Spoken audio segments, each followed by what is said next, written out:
Welcome back mga ka-punchline.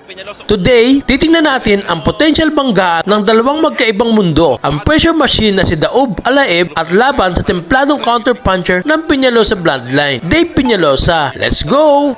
Tail of the tape muna tayo mga ka-punchline. Sa isang side, si Daoud Alaib parang tren na walang preno. High volume, high pressure, at minsan high blood din pag hindi makapasok. Sa kabilang banda naman, si Dave Peñalosa tahimik, kalmado, pero may left straight na parang invoice. Once delivered, hindi mo na mababawi.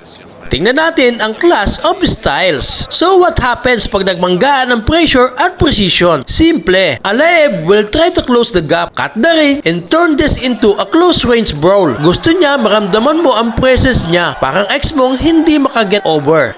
Dave, on the other hand, will stay patient. Jab, pivot, counter. The moment Alaib leans too far forward, boom! Peñalosa left straight special delivery. Punta naman tayo sa keys to victory. Para kay Alaib, huwag bigyan ng breathing room si Dave. Body shots at constant pressure.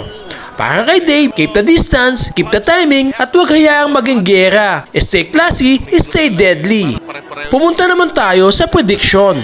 Kayo, sino ang mananalo? If Alaib can walk through the fire, he might win on pressure. Pero sa tactical matchup, I'm picking up Dave Peñalosa by late TKO or clear decision. Too sharp, too accurate, at mas malinis ang galaw. Pero kayo, ano sa tingin nyo? Comment down below, like, share, subscribe, at magkita tayo ulit sa next breakdown.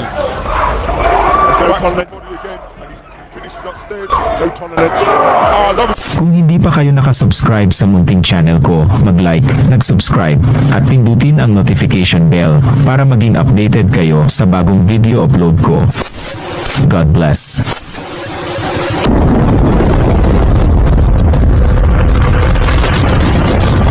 Please like and subscribe to keep you guys updated with the Pinoy boxers that I'm going to feature next.